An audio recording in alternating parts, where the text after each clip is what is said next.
The blood on the floorboards wasn't his. That was the first problem. The second was the silence in the apartment. Heavy, thick with the smell of cheap takeout, copper, and vinegar. When Luke Marino knelt by the couch, he didn't reach for his gun. He reached for a towel. Her jaw was swollen, her lip split so deep it bled onto his thumb. Luke didn't yell. He just leaned in close, his voice barely a whisper. "Who did this to you?" By dawn, 3 men would be dead. 2 bars would be reduced to ash, and every guy in the city with a guilty conscience would be packing a bag. The fluorescent lights in St. Jude's emergency room hummed like a dying refrigerator. It was 1:14 a.m. on a Tuesday, the hour when the city usually washed its trash into the waiting area. Drunks with split eyebrows, over-enthusiastic college kids from the downtown bars, and the occasional kitchen worker with a burn. Then the glass double doors slid open, and the room went dead silent. It wasn't just the 2 guys in heavy dark wool coats standing by the entrance, their hands resting too casually in their pockets. It was the man between them, carrying a woman wrapped in a beige trench coat that was 2 sizes too big for her. Luke Marino didn't look like the movies. He didn't wear a fedora or pinstripe suits with carnations on the lapel. He wore a charcoal zip-up sweater, dark jeans, and boots that looked like they'd seen mud and concrete in equal measure. His face was the kind of face you didn't stare at twice. Broken nose set slightly off-center, dark eyes with deep bags beneath them, and a jaw tight enough to crack walnuts. He looked like an overworked union delegate or a tired dock boss, except the triage nurse, a 30-year veteran named Brenda, knew exactly who signed the checks for St. Jude's new pediatric wing. She stood up before Luke even reached the desk. "Bay 4, Brenda said. "No questions, no clipboard." "She needs a scan," Luke said. His voice was gravel, worn down by 20 cigarettes a day and too many late-night phone calls. "Head and ribs, now." He set Anna down on the examination table with a gentleness that looked clumsy on a man his size. Her head rolled slightly against the crinkly paper. One eye was swollen completely shut, the lid a nasty, glistening shade of plum and indigo. A jagged tear in her lower lip had stopped bleeding, leaving a dark crust that made her look like a rag doll someone had dragged through a gravel driveway. Anna Wright wasn't a mob wife. She didn't own diamonds, she didn't get her nails done on Tuesdays, and she didn't know how to wash blood out of silk. She was an archivist for the city library, a 28-year-old woman who lived on tea, overdue library notices, and a stubborn insistence that people were generally decent if you gave them a chance. She had met Luke Marino 6 months ago when he dropped off 3 boxes of his late mother's old Italian records at the donation desk. He hadn't told her his name. She had scolded him for folding the cardboard flaps wrong. He had stood there, a man who commanded 300 soldiers across 5 boroughs, taking instructions from a woman with ink stains on her knuckles and a pencil stuck in her messy bun. Now, she couldn't even open her mouth to speak. Luke pulled a metal folding chair to the side of the table and sat down. He didn't touch her hand. Her left wrist was turning a bruised yellow-green. The fingers curled inward like a dead spider. He just stared at the pattern of her bruises. A young resident came in, took one look at Luke, and swallowed hard. "Sir, I'm going to need to examine the patient." "Do your job, kid," Luke said, not looking up. "Just don't hurt her more than she already is." When the doctor gently lifted Anna's shirt to check her ribs, Luke didn't look away. He forced himself to catalog every mark. A boot print on the floating rib, a deep purple contusion near the kidney, defensive bruises on the forearms where she'd tried to shield her face. This wasn't a robbery. A mugger hits you once, takes your purse, and runs. This was work. This was someone taking their time. Anna's good eye fluttered open. The brown iris was dilated, glassy with concussion and morphine. She looked at the drop-ceiling tiles, then shifted her gaze to Luke. Her breath hitched, a dry, rattling sound in the quiet bay. "Don't," she whispered. The word barely cleared her throat. Luke leaned forward, resting his forearms on his knees. He smelled of cold night air, tobacco, and clean laundry. "Don't what, Anna? Don't do what you're thinking." A humorless, dry smile touched the corner of his mouth for a fraction of a second before vanishing. "I'm not thinking anything. I'm sitting here with you." "Luke." She tried to reach for his coat, but her fingers wouldn't close. "I mean it. No cops. None of your people." He looked at her hand, hovering an inch above his knee, and gently slid his palm under hers to support it without squeezing. His skin was warm, rough with calluses from a lifetime of handling metal and wood. "Who did this to you?" he asked. The tone wasn't dramatic. It wasn't thunderous. It was the same tone he used when asking his accountant if the quarterly taxes had been filed. Flat, functional, and inevitable. Anna closed her eyes. A tear leaked out of the swollen corner, tracking down the side of her face and stinging the cuts on her cheek. It was dark, 2 guys, in the alley behind the diner. "Why? They asked about you," she breathed. Said if I was going to let a dog eat at my table, I should know how he treats his leashes. The resident froze, holding a syringe of saline in midair. Even the heart monitor seemed to beep quieter. Luke didn't move. He didn't blink. He just sat there for 5 long seconds, his thumb gently brushing the unbruised back of her hand. Then he stood up, his chair scraping loudly against the linoleum. "Get some sleep, Anna," he said quietly. "Brenda's going to put you in a private room on the 4th floor. I left 2 of my boys outside the door. They won't bother you. They won't even breathe loud." "Luke," she cried out, stronger this time. "Please." He paused at the curtain, looking back over his shoulder. The harsh overhead light caught the silver in his stubble and the flat, dead emptiness in his eyes. "I'm just going to go get some fresh air," he said. The back of the Lincoln Navigator smelled of leather and black ice air freshener. Luke sat in his passenger seat, the window rolled down 2 inches to let the freezing January wind bite his face. Driving was Dean, a 35-year-old kid from South Boston who had a scarred neck and drove like a grandma when the boss was thinking. In the back seat sat Frank, a man who had been with Luke's father in the 80s and looked like an old bulldog that had survived too many dogfights. "How bad?" Frank asked from the dark. 3 ribs, Luke said, watching the streetlights flicker across the windshield. "Severe concussion. Fracture in the orbital bone. She's going to need surgery on her jaw on Thursday once the swelling goes down." Frank grunted, a heavy, ugly sound. "She didn't give him anything?" "She doesn't know anything to give, Frank," Luke said, turning his head slightly. "She thinks I run a scrap metal logistics firm. She thinks my worst crime is bribing parking enforcement." "They used her to leave a message," Dean said from the wheel, his knuckles white against the leather steering wheel cover. "That means it's someone who knows she exists.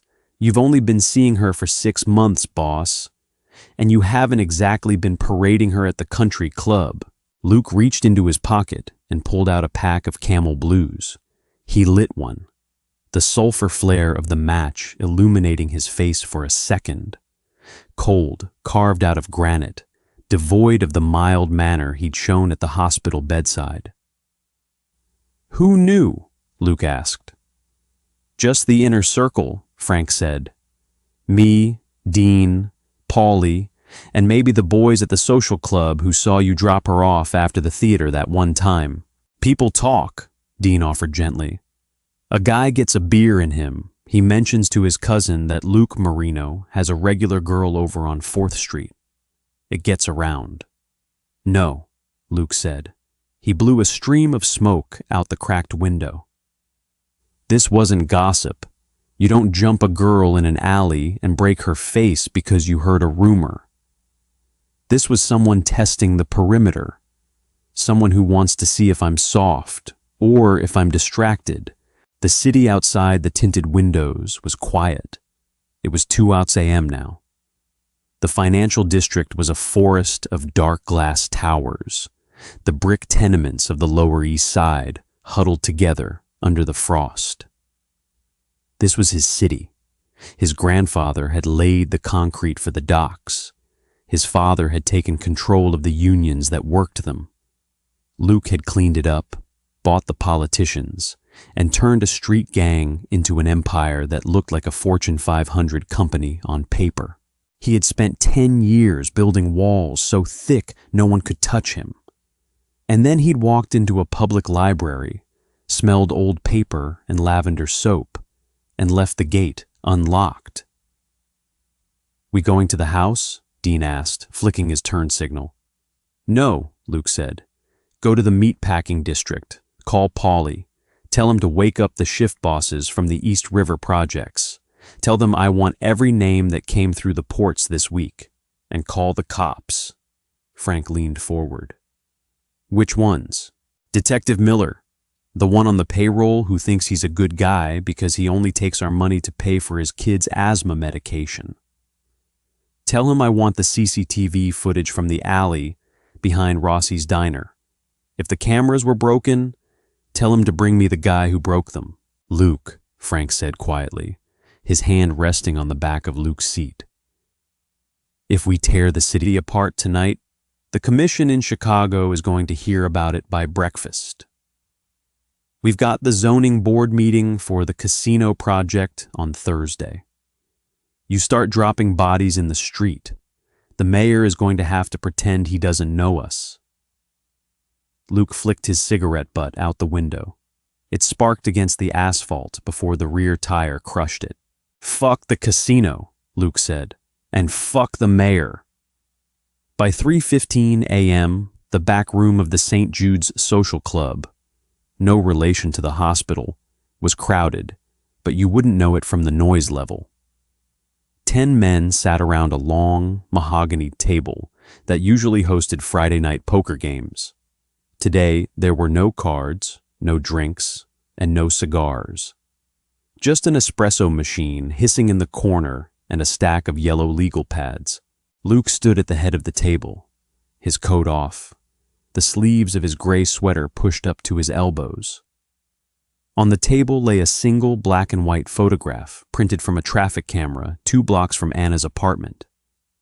It was grainy, the resolution terrible, but it showed 2 figures in heavy puff jackets getting into a silver sedan at 11:45 p.m. "The plate is a dummy," Paulie said. He was 24, a whiz with computers who worked out of a back room at a car dealership. Registered to a dead woman in Queens. But the car, a 2018 Chevy Malibu with a dented rear quarter panel, was picked up by an automated toll reader on the bridge at 12:10 a.m. "Heading where?" Luke asked. "North," Paulie said, "up toward the salvage yards in the Bronx." Luke looked around the table. These were men who had broken bones for him. Men who had sat in federal lockup without saying a word. Men who had daughters and wives they went home to on Sundays. They were looking at him not with fear, but with a quiet, professional anticipation. They knew the rules. You touch a boss's family, you die. You touch a boss's girl, you die slow. There's 3 crews operating out of the salvage yards, Frank said, tracing a finger down a list of names. The Russians run the auto chop shop. The Greeks do the copper wiring. And then there's Jimmy the Rat Callahan. Luke's jaw tightened. Callahan works for the Sullivan brothers. Yeah, Frank said, looking up, his old eyes serious. The Irish have been trying to push into the waterfront freight contract since November. We told them no. They said they'd think about it. They thought about it, Luke said softly. He picked up the photograph, staring at the blurred shape of the driver. He didn't feel rage. Rage was hot, noisy, and sloppy. What Luke felt was a sudden, massive drop in temperature inside his chest. It was the clarity that comes when a complex math equation suddenly cancels out to 0. Paulie, Luke said, call Callahan's house. If his wife answers, hang up. If he answers, don't say anything. Just play the radio. Why? Because if he's sleeping, he didn't do it. A guy who just hit my girl doesn't go home and sleep in his own bed.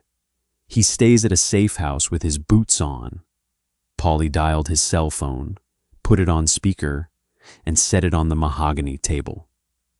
The phone rang once, twice, 3 times. On the 4th ring, there was a click. A voice came through the speaker, rough, wide awake, and breathing heavily. Yeah, who's this? Luke reached out and pressed the end call button with his index finger. He looked at Dean. Get the vans. The Bronx Auto Yard was a graveyard of rusted metal and broken glass, surrounded by a 12-foot chain-link fence topped with razor wire. At 4:30 a.m., a freezing sleet began to fall, turning the dirt roads into black, greasy mud. 3 black SUVs pulled up to the main gate with their headlights off. They didn't honk. They didn't wait for the guard. Dean got out of the lead car with a pair of bolt cutters, snapped the heavy master lock on the chain, and pushed the gate open. The cars rolled in, tires crunching softly over gravel and old spark plugs, surrounding a double-wide corrugated metal trailer that sat in the middle of the yard, lit by a single yellow security bulb. Luke stepped out of the second car. He reached into the boot of the car and pulled out a 30-inch wooden Louisville Slugger. Not a baseball bat for playing, but an old one weighted with lead core, wrapped in black friction tape around the handle. He didn't carry a gun. If there was shooting to be done, Frank and the 6 guys with automatic carbines surrounding the trailer would handle it. Luke walked up the wooden steps of the trailer. He didn't knock. He raised his right boot and kicked the deadbolt clean out of the cheap particle board doorframe. The door flew inward with a crack like a gunshot. Inside, the air was thick with the smell of stale beer and cheap hash. 3 men were sitting around a Formica kitchen table, counting stacks of 20s. They jumped up, reaching for waistbands and under the table, but the windows shattered simultaneously from the outside as 6 red laser dots danced across their chests and foreheads. "Nobody move!" Frank's voice boomed through the broken window from the dark outside. "You move a finger, your mother gets a closed casket." Luke stepped into the trailer. The lead bat hung loosely from his right hand, the tip tapping against his boot with a rhythmic thwack, thwack, thwack. Jimmy Callahan was standing by the refrigerator, a fat man in his 50s with a stained undershirt and a bald head covered in sweat. To his left were 2 younger guys, 20s, wearing heavy black puff jackets with grease stains on the cuffs. One of them had a fresh scratch across the bridge of his nose. Luke strode over to the boy with the fresh scratch on his cheek. The kid straightened the moment he saw him coming, puffing out his chest and squaring his shoulders, trying his hardest to look fearless. His jaw tightened into what he probably imagined was an intimidating glare, but the slight tremble in his hands betrayed him. The other boys behind him fell silent, watching nervously. Luke stopped only a step away, his expression calm, almost unreadable, which somehow made him even more intimidating. He glanced at the scrape on the boy's face before meeting his eyes. "What's your name?" Luke asked quietly. "Ricky," the kid answered. His voice cracked despite his best effort to sound confident. He swallowed hard, darting a quick glance at his friends before looking back at Luke. "Look, Mr. Marino, we don't want no trouble." Luke didn't swing the bat from his shoulder. He just flicked his wrist, a short, vicious, upward snap that caught Ricky right in the right kneecap. The sound wasn't loud, just a wet pop like a dry branch snapping underfoot. Ricky didn't even scream at first. His eyes went wide, his mouth opened in a silent "oh," and he collapsed onto the linoleum floor, clutching his leg as his face turned the color of cottage cheese. The other young guy bolted for the back door. He made it 2 steps before Dean stepped inside, caught him by the collar of his jacket, and slammed his face into the side of the refrigerator. The metal dented with a loud bong. Luke didn't look at either of them. He walked over to Jimmy Callahan, who was pressed flat against the huming fridge, his hands up by his ears. "Jimmy," Luke said softly. "Luke, swear to God, I didn't know," Callahan babbled, his eyes darting to the bat, then to Luke's face. "The Sullivan brothers, they just said to rattle her. They said to scare her so you'd drop the waterfront bids. They said don't kill her. You sent these 2 pieces of shit?" Luke asked. He gestured with the bat toward Ricky, who was now sobbing into the dirty floorboards, making high, wheezing noises. "They're just muscle, Luke. They don't know nothing. Mickey Sullivan gave the order from the club in Hell's Kitchen. Please, Luke, I got 3 kids." Luke leaned in close. He smelled Jimmy's fear. It was sour, like old milk. "My girl," Luke said, his voice dropping into a register that made the trailer floor vibrate, "is sitting in a hospital bed with a tube in her arm because she tried to keep your boys from breaking her jaw. She asked me not to hurt anybody." Callahan nodded so hard, his neck seemed ready to snap. Tears welled in his bloodshot eyes and spilled down his weathered cheeks as panic finally overwhelmed whatever pride he had left. His hands shook uncontrollably. "She's a good lady, Luke, a saint," he pleaded, his voice breaking into a desperate sob. "Please, listen to her. She never lies. She only wants those boys safe." Luke never raised his voice. He simply held Callahan's gaze, his expression unreadable. "I am listening to her," he said, evenly. "She said no cops." The finality in those 4 words silenced everyone on the porch. Luke shifted his attention to Dean without another glance at Callahan. "Take the 2 kids to the docks," he ordered. "Put 'em on the container ship heading to Montevideo. Tell the captain if they get off the boat before Uruguay, I'll sink his fleet." Dean gave a single nod. He knew Luke wasn't making an empty threat. Neither did anyone else. "And him?" Dean asked, nodding toward Callahan. Luke looked Jimmy in the eye for a long moment. Then he raised the bat and brought it down across the kitchen table, smashing the cheap wood into splinters and sending money flying into the air like green leaves in a storm. "You've got 3 hours to pack," Luke told Callahan. "If I see your face in this time zone when the sun comes up, I'm going to let Frank practice his dentistry on you. Get out." It was 5:45 a.m. when the convoy reached Hell's Kitchen. The sleet had turned into a hard, freezing rain that washed the salt off the streets and left everything looking slick and black. The Shamrock and Thistle wasn't a bar, it was a fortress. It had frosted glass windows, heavy oak doors, and a basement that connected to the old subway tunnels under 8th Avenue. Mickey Sullivan and his brother Sean ran their bookmaking and loan sharking operations from the back office. Protected by a dozen ex-boxers and dock workers who worked for pints and cash envelopes, Luke didn't use the back door. He didn't sneak in through the cellar. He walked right through the front entrance, Dean on his left, Frank on his right, and 8 men behind them carrying pump-action shotguns under their long coats. There were 6 guys cleaning up the bar from the night before, mopping up spilled Guinness, stacking chairs on tables. When they saw Luke Marino walk in with his hands empty and his coat open, the mop buckets stopped swinging. One guy reached behind the counter for a baseball bat. Frank pulled his coat back just enough to show the handle of a Glock 19 tucked into his waistband. The guy slowly raised his hands and stepped back from the bar. "Where's Mickey?" Luke asked the bartender, an old guy with a cauliflower ear. The bartender swallowed. "Upstairs, office." Luke didn't say thank you.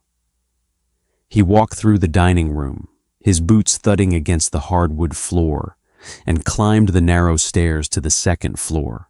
The door to the office was locked. Luke didn't kick this one. He just stood back while Dean took a crowbar from inside his coat and wedged it into the frame. 2 heaves, and the deadbolt snapped with a screech of tearing metal. Inside, Mickey Sullivan was sitting behind a steel desk, a plate of cold eggs and a bottle of scotch between his elbows. He was 42, wearing a tailored suit with no tie, his red hair thinned back from a high forehead. Beside him sat his younger brother, Sean, who was cleaning the fingernails of his left hand with a small pocket knife. Neither of them jumped.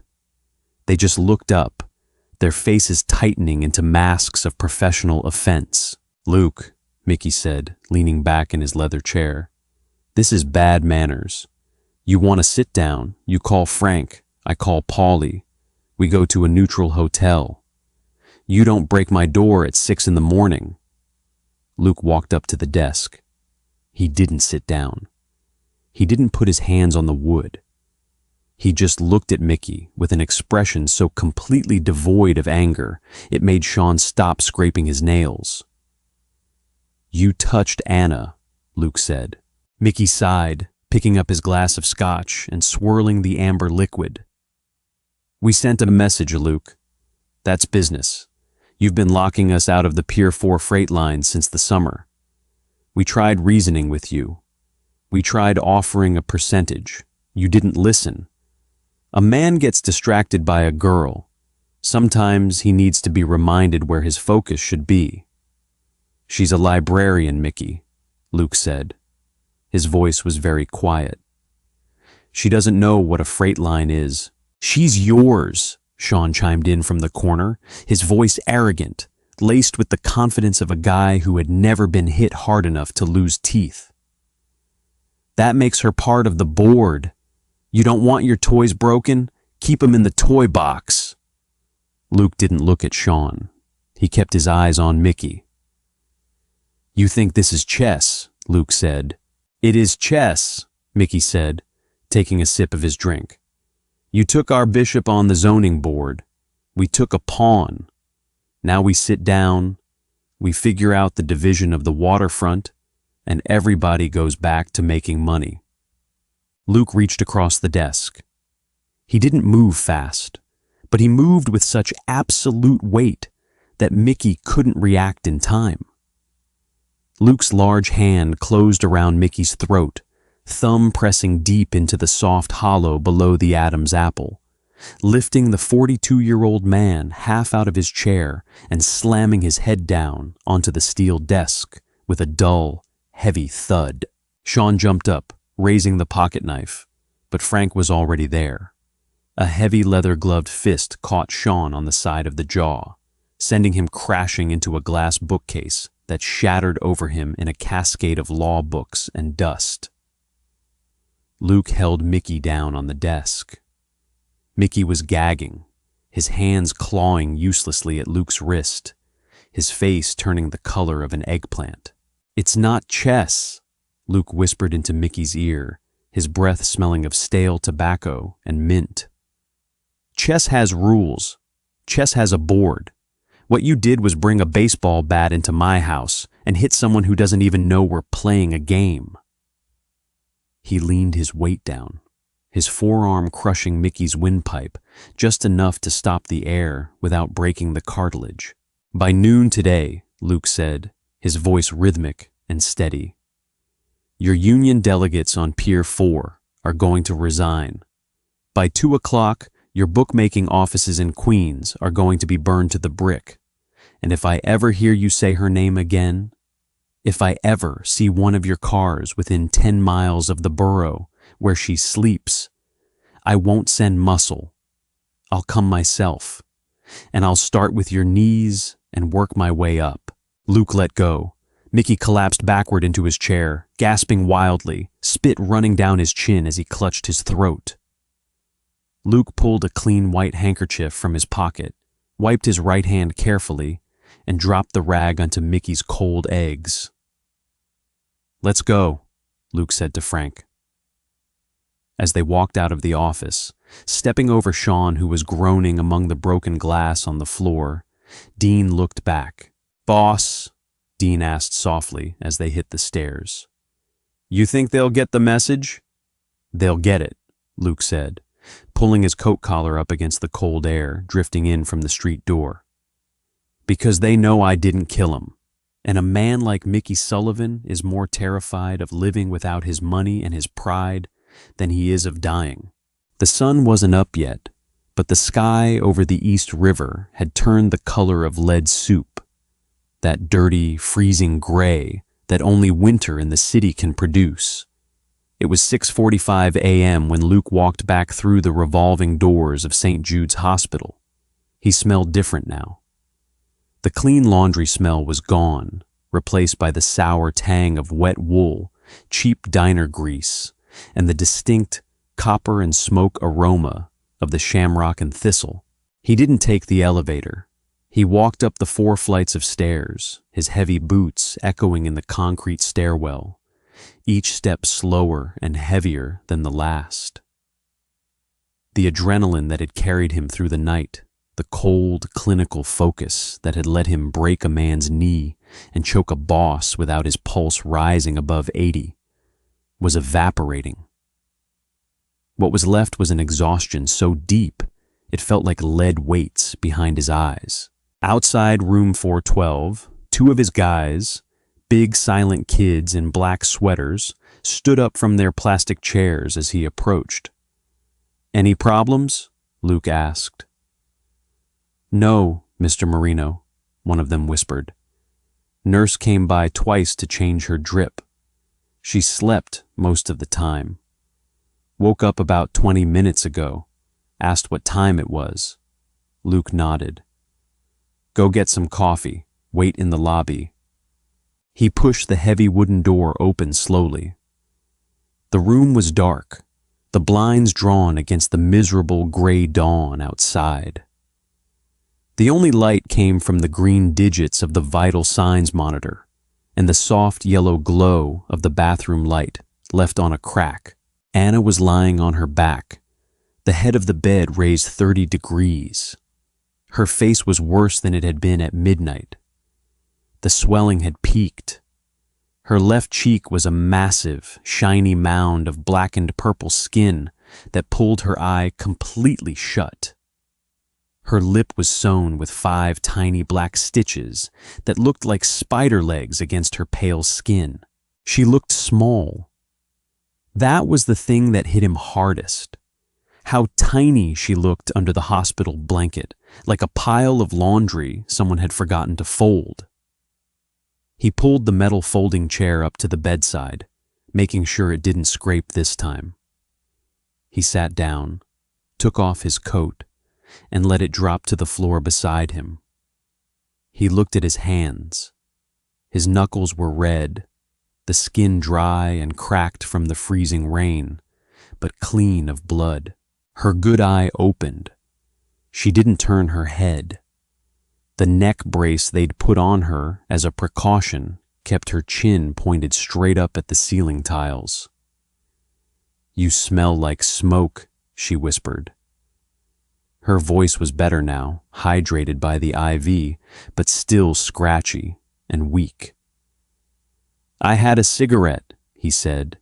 "You had more than one." He didn't answer. He reached out and touched the edge of her blanket, his thick, rough fingers playing with the blue cotton hem. "What time is it?" she asked. 7, he said. "The library is opening soon. I called your boss, left a message on the machine, told him you had a family emergency and you'd be out for a couple of weeks." She was silent for a long time. The monitor beeped. Thump, thump, thump, steady and slow. "Did you hurt them?" she asked. The question hung in the air between them, heavy and sharp as a razor. Luke didn't look away from her good eye. He didn't lie. A man like Luke Marino didn't lie to the people he cared about. It was the only rule he had left that separated him from the men he killed.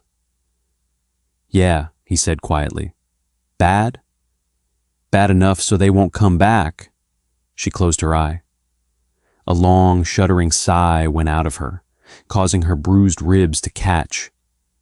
She winced, her hand twitching toward her side before stopping. "I didn't want that," she said, her voice trembling slightly. "I told you I didn't want that, Luke." "I know," he said, "but you don't get a vote on this, Anna. Not in my world." "Then I don't want to be in your world," she said, raising her voice just enough to make her wince again. "I'm a librarian, Luke. I sort books. I help kids find books about dinosaurs. I don't get beaten up in alleys because some man I'm seeing has an argument over whatever it is you do." He sat there, taking the words like a boxer, taking jabs to the ribs, unmoving, absorbing the impact without flinching. "You're right," he said softly. "I'm looking at you," she said, her good eye wide now, shiny with tears that couldn't fall because of the swelling around her cheek. "And I don't even know who you are. You're so quiet. You're always so polite. You hold the door for old ladies at the diner. You remember how many sugars I take in my tea. And then you leave for 6 hours and you come back looking like someone who just..." She couldn't finish the sentence. She didn't have the words for what he looked like. But Luke had the words. He'd seen that look in his father's mirror every day of his life. "I'm the guy who keeps you from getting hit a second time," Luke said. His voice wasn't defensive.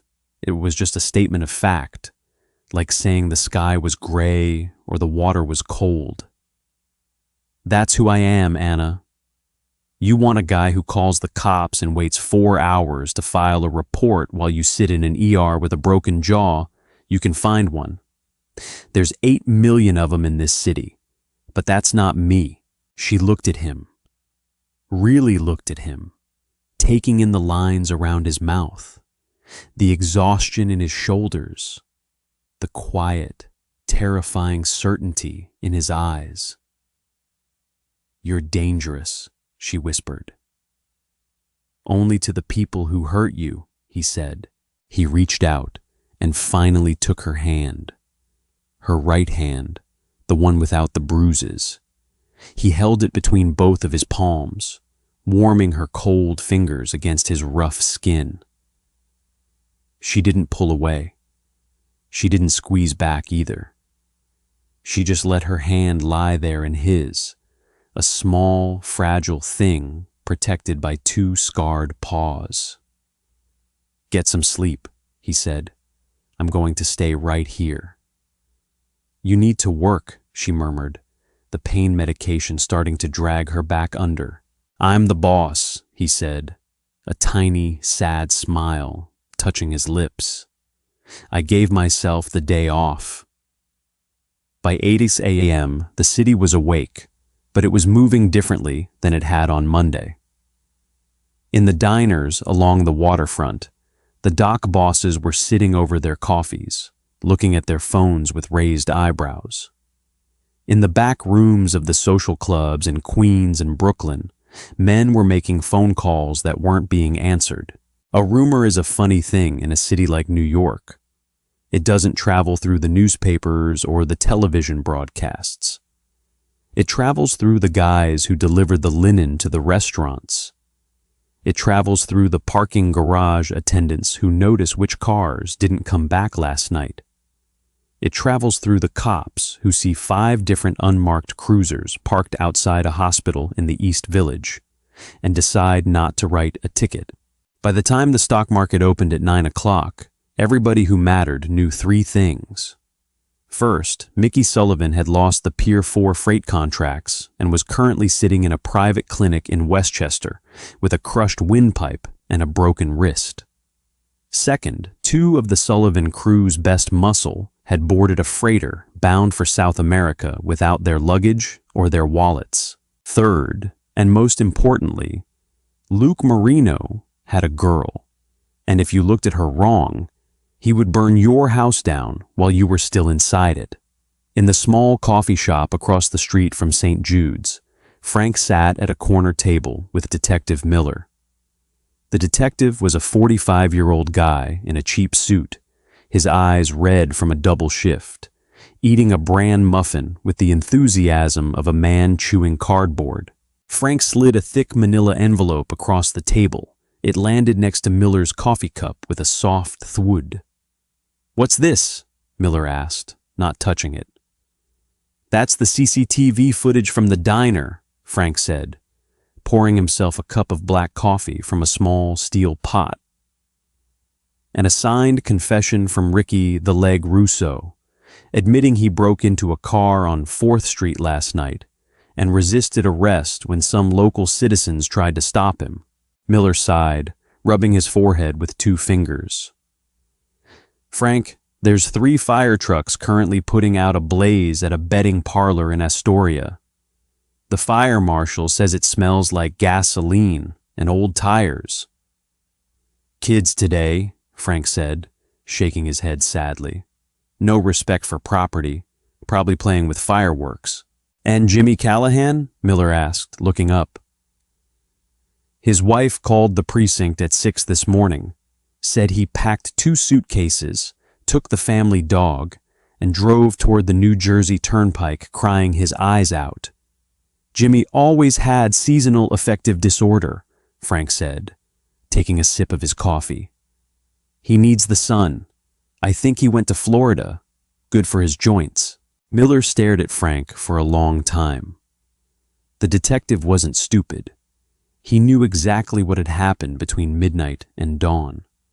He knew the city was quieter today than it had been in 6 months. The Irish weren't pushing the docks anymore. The auto theft rings in the Bronx were shut down for the week. The streets were clean, not because the law had cleaned them, but because a guy in a gray sweater had decided he didn't want any noise while his girl was sleeping. Miller reached out, picked up the manila envelope, and dropped it into his briefcase. "Tell Luke," Miller said quietly, "that the district attorney is doing a press conference on Friday about waterfront crime. Tell him to keep his people off the street until Monday." "Luke's taking a vacation," Frank said. "He's reading books." At 10:30 a.m., a delivery boy dropped the Tuesday edition of the Daily Post onto the nurse's station desk on the 4th floor of St. Jude's Hospital. The headline wasn't about the betting parlor fire or the sudden management changes on the waterfront. It was about the transit strike and the cold weather. In the back pages, under the local news section, there was a 2-inch column about a suspected gang-related vandalism incident at an auto salvage yard in the Bronx, where no charges had been pressed due to lack of witnesses. In room 412, the sunlight was finally trying to push through the gray clouds, casting a pale, milky light across the foot of Anna's bed. Luke was still sitting in the metal chair. He had his reading glasses on, cheap, wire-rimmed ones he bought at the drugstore, and he was reading a paperback copy of a history book about the Erie Canal that he'd found in her tote bag when they brought her in. He looked ridiculous. A 6'2" mob boss with a broken nose and scarred knuckles sitting in a hospital room reading about 19th century barge construction with a pencil in his hand to underline things he thought were interesting. Anna woke up without the gasp this time. The pain was still there. A dull, throbbing ache that seemed to sit behind her eyes and radiate down into her teeth. But her mind was clearer. The fog of the concussion was lifting, leaving behind the sharp, cold reality of what had happened. She watched him for 5 minutes before he noticed her eyes were open. He was turning a page, his large thumb carefully separating the cheap paper so it wouldn't tear. "Is it good?" she asked. Luke jumped slightly, a tiny jerk of his shoulders, then looked over his glasses at her. He smiled, a real one this time, the kind that made the crinkles around his eyes show. "It's dry," he said, closing the book and taking off his glasses. "The guy who wrote it really likes concrete, spent 40 pages talking about how they mix the cement for the locks." "That's chapter 4, she said, her voice stronger. "It gets better in chapter 5 when the Irish laborers go on strike." "I'll take your word for it," he said. He reached for a plastic cup of water with a straw in it, holding it to her lips so she could take a small sip without moving her head. She drank slowly, her throat clicking with each swallow. When she finished, she looked at the window, then back at him. "My sister called?" she asked. "Yeah," Luke said. "Around 9. I told her you had a bad fall on the ice outside the library. Told her you hit your head and cracked a rib. She wanted to come up from Philadelphia, but I told her the roads were frozen, and you were sleeping anyway." "You lied to my sister," she said. "It wasn't an accusation. It was just an observation." "I protected your sister," he corrected her gently.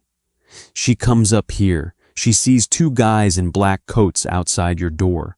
She starts asking questions you don't want to answer." Anna closed her eyes, letting her head sink deeper into the stiff hospital pillow. "I don't even know what questions to ask, Luke." "You don't need to ask any," he said, leaning forward and resting his elbows on the bed frame. "Here's what you need to know. You're going to stay here until Thursday. Then Brenda is going to arrange for a private ambulance to take you to a house I own up in Dutchess County. It's quiet. There's 50 acres of woods, a fireplace that actually works, and a housekeeper named Mrs. Gable who makes the best chicken soup you've ever had in your life." "And you?" she asked, looking at him. "Where are you going to be?" "I'm going to be sitting on the porch with a shotgun," he said flatly, "until your jaw heals and you can tell me whether you want me to leave or not." "And if I say I want you to leave?" she asked. "If I say I never want to see you again because of what you do?" Luke looked down at his hands. He rubbed his thumb across his knuckles, feeling the dry, cracked skin where he'd hit Ricky Russo 20 hours ago. "Then I'll leave," he said quietly. "I'll give you the keys to the house. I'll put a trust fund in your name that pays your rent and your book bills for the rest of your life. And I'll never walk into that library again." He looked up at her, his dark eyes steady, clear, and completely devoid of the hard edge that had terrified Mickey Sullivan. "But I'm not going to let you stay in that apartment on 4th Street, he said. "Not after this. You're mine now, Anna. Not like a car or a house, but the city knows your face, and that means I'm responsible for what happens to it." Anna looked at him for a long, quiet minute. She saw the exhaustion in his face, the gray shadows under his eyes, the slight tremble in his fingers when he reached for his coffee cup, the weight of a city he carried on his back like an old, dirty coat. She didn't like what he did. She hated the violence. She hated the fear. And she hated the fact that 3 men had probably spent the night bleeding in basements because of her. But as she looked at the man sitting beside her, the man who had read 40 pages about cement just to stay awake while she slept, she realized something that made her heart ache more than her broken ribs. She wasn't afraid of him. Everybody else in the city was. Every guy who ran a bar, every union boss who took a bribe, every punk with a knife in an alley. They all feared Luke Marino, but she didn't, because she knew the difference between a monster who kills for pleasure and a man who builds a fence around the only clean thing he's ever found in his life. She reached out her right hand, her small, pale fingers sliding across the white sheet until they touched his wrist. "Chapter 5, she whispered, her lip curling into a tiny, painful smile. "Read me Chapter 5, Luke, and don't skip the parts about the Irish." Luke looked down at her hand on his wrist. Then he picked up the book, opened it to page 84, adjusted his cheap drugstore glasses on his nose, and began to read in his low, gravelly voice, while the city outside the window went back to its quiet, fearful business. 3 weeks later, the snow in Dutchess County wasn't the gray, oil-stained slush that choked the gutters of the city. Out here, 80 miles north of the bridges and the shipping lanes, it fell heavy, blinding, and clean. It piled 2 feet deep against the dark cedar siding of the cabin, muffling the wind until the only sounds left in the world were the crackle of burning pine logs and the slow, rhythmic ticking of an antique grandfather clock in the hall. Anna sat in the deep leather armchair by the frost-rimed window, a heavy gray wool blanket draped over her lap. Her face had changed. The angry, glistening plum color that had swollen her left eye shut at St. Jude's had faded to a dull, sickly yellow-green along her jawline, the color of old, water-damaged parchment.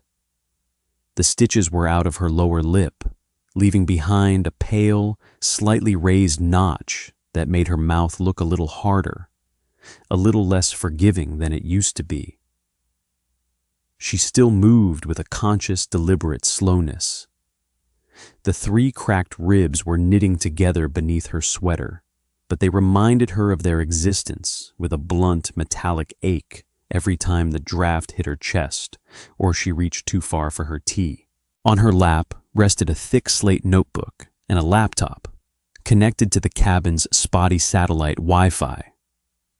Spread across the side table beside her were 6 sheets of yellowed, thick fiber vellum, an original 1742 topographical survey of the Massachusetts Bay Colony. Luke had brought them back from a weekend drive to Boston 2 days ago. He had walked into an estate auction house on Newbury Street in a heavy shearling coat, sat in the back row without raising his paddle once, and somehow walked out with the entire maritime collection.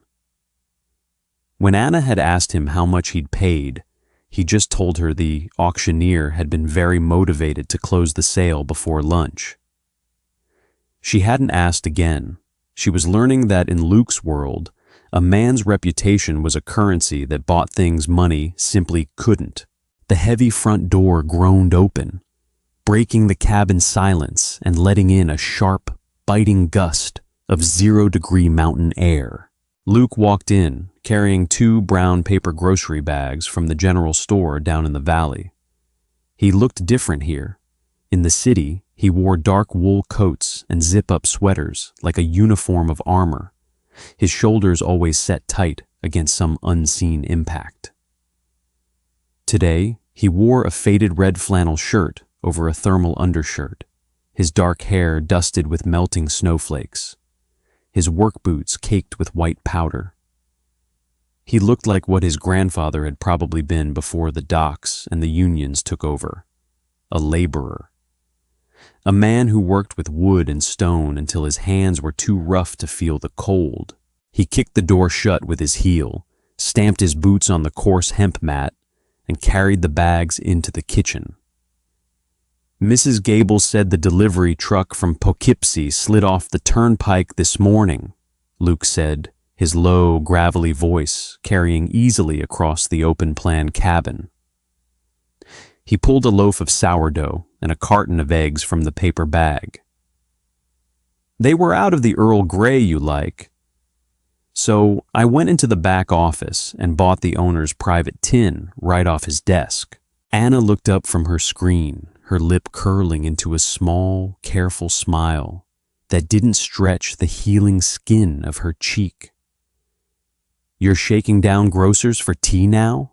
It's not a shakedown, Luke said, turning on the brass faucet to wash his hands. The hot water steamed over his knuckles that were finally healed, the split skin from Ricky Russo's jaw replaced by fresh, pink calluses from chopping birch logs behind the shed. I gave him $50 and told him I wouldn't call the town council about the plow schedule on the main road. It's civic negotiation. He dried his hands on a towel, poured boiling water from the cast iron kettle into a ceramic mug, and walked over to her chair. He moved quietly for a man who weighed 220 pounds. He didn't hover over her. He just set the steaming mug on a coaster beside the colonial maps, then crouched down on one knee so his face was level with hers. He reached out, his thick thumb brushing the air just a millimeter above the yellowing bruise on her cheekbone. He didn't touch the skin. He was still terrified of hurting her, even now, even when the swelling was long gone. "How's the jaw today?" he asked. His eyes, usually so dark and unreadable during sit-downs at the social club, were clear and entirely focused on her. "It only hurts when I try to decipher 18th century handwriting," she said, leaning her face just a fraction of an inch into his warmth until her cheek rested gently against his rough thumb. "And when your phone rings." Luke went still. The domestic ease drained out of him in a single heartbeat, replaced by that flat, terrifying blankness she had seen in the ER at midnight. The muscle in his jaw flexed once. "Who called?" he asked softly. "Frank," she said. She didn't look away from him. "He rang the landline about an hour ago. He didn't want to wake you if you were sleeping, but he said it couldn't wait until Monday." Luke let his hand drop to his knee. "The zoning board." "Yeah," she said, picking up her tea and letting the steam warm her face. "He said Mickey Sullivan sent a proxy to the municipal meeting in Queens this morning. They're doing the preliminary vote on the Pier 4 waterfront park project. Frank wanted to know if you were driving down to put your thumb on the scale." The silence in the cabin stretched out. Outside, the wind howled through the bare branches of the maples, rattling the window pane. In the old days, 3 weeks ago, Luke would have been putting his coat on before she finished the sentence. He would have called Dean, ordered 3 cars to the highway, and been sitting in the back of the zoning board meeting by noon with a look on his face that made the commissioners sweat through their cheap suits. He looked down at the wooden floorboards, his shoulders sinking slightly under the invisible weight of the 5 boroughs. "What did you tell him?" "I told him you were out," Anna said simply. "I told him you had 45 maps of colonial Massachusetts that needed to be categorized by harbor depth before the snow melts, and that you didn't have time to argue about zoning laws." Luke looked up, his dark eyes widening slightly. "You said that to Frank?" "I did," she said, taking a slow sip of her tea. "And then I told him that if Mickey Sullivan's proxy wanted a park on the waterfront so badly, he should go buy a shovel and plant some trees himself, because you were busy." Luke stared at her. For 3 seconds, the cabin was dead silent. Then the corner of his mouth twitched. His chest heaved, and he let out a low, rough sound. A dry, shaking laugh that seemed to get dragged up from somewhere deep inside his boots. It was a sound of absolute, overwhelming relief. He rubbed a hand over his face, shaking his head as he chuckled, the hard lines around his eyes completely vanishing. "You know what you just did, right?" Luke asked, his voice thick with amusement. "Frank is currently sitting in the back room of the social club, telling every shift boss from Brooklyn to the Bronx that a 28-year-old librarian is running the family now." "Good," Anna said, setting her mug down and shifting her laptop to the side. "Maybe if they're terrified of me, they'll finally learn how to fold cardboard donation boxes correctly without ripping the corners." Luke smiled, a real, deep, human smile that made him look like a normal guy who had just come in from the snow to see his girl. He didn't stand up. Instead, he shifted his weight and sat right on the floor at her feet, his back resting against the heavy leather of her armchair. He reached back, took her right hand, the small, pale hand with the ink stains on the middle finger, and pulled it over his shoulder, holding it against his collarbone with both of his large, calloused paws. Outside, the winter sun was starting to dip behind the mountains, painting the snowdrifts in long, stretching shadows of violet and gray. 80 miles to the south, the city was waking up for the evening shift. The lights were turning on in the financial towers. Men in heavy dark wool coats were standing in alleyways behind diners, smoking cigarettes and looking over their shoulders. Politicians were checking their phones in back rooms, wondering why Luke Marino hadn't shown up to ruin their afternoon.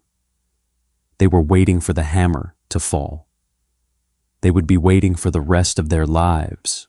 But in the quiet cedar cabin on the hill, the most feared man in New York just closed his eyes, rested his head against a librarian's knee, and listened as she turned a sheet of 300-year-old parchment and began to explain the difference between a fathom and a league. When the city's most feared boss dropped everything to protect the woman who saw his humanity, he proved that true power isn't about the empire you control. It's about the lengths you will go to shield the ones you love. Luke and Anna's story shows that even in a world of concrete, violence, and shadows, loyalty is the only currency that really matters. If this gritty, grounded tale of unwavering protection and dark romance kept you on the edge of your seat, hit that like button right now. Don't forget to share this video with your fellow romance lovers and subscribe to the channel for more immersive, deeply human drama stories every single week. What would you do if you were in Anna's shoes? Drop a comment below.